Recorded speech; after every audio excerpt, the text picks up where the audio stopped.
ప్రతిపాదించిన పసిడి పంతం సహన సంస్కారం సద్భాషణములకు కుదురైన అంజలి హృదయ విపుడు చంద్ర సిద్ధార్థు నాగ యశ్వంత సుతులు స్వాంతనారాధనము చేయు జనకవరుడు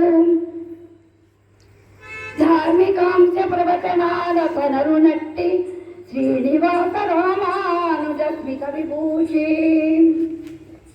ఇణీమణి అయిన పూత హృదయ చంద్రకాళి ప్రసాద సుజన వినుతగు మహిత మాతాజీ సేవల మగ్నుడైన శ్రీనివాసులు ధార్మిక జీవనుండు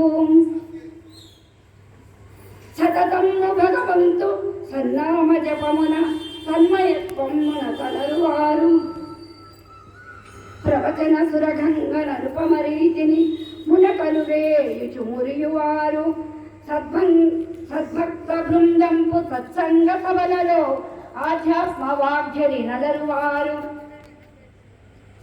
శాస్త్రోక్త విషయాల సర్వజనావళి చిత్తము పొంగ ప్రవచించువారు సతత సద్గ్రంథ సాహితీ చర్చలందు ఉన్నతంబుగా నలురక్తి నుండువారు మధుర వాచస్పతి విరుద పండితులకు మాన్య శ్రీనివాసులకు నమస్యతమ్మో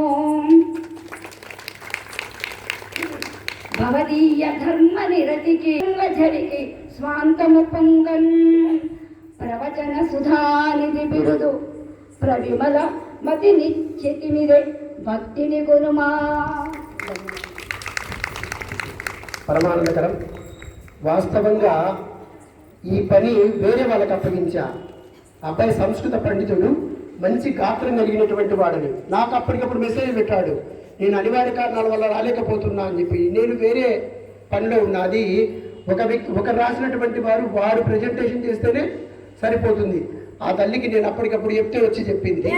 అది ఎందుకంటే సంస్కృత భూయిష్టము, అద్భుతమైనటువంటి పొందికతో కూడినటువంటి ఈ యొక్క పద్యమాలను చక్కగా సమర్పించారు. వారికి హృదయపూర్వకమైనటువంటి ధన్యవాదాలు. ఈ యొక్క మహత్తరమైనటువంటి కార్యక్రమంలో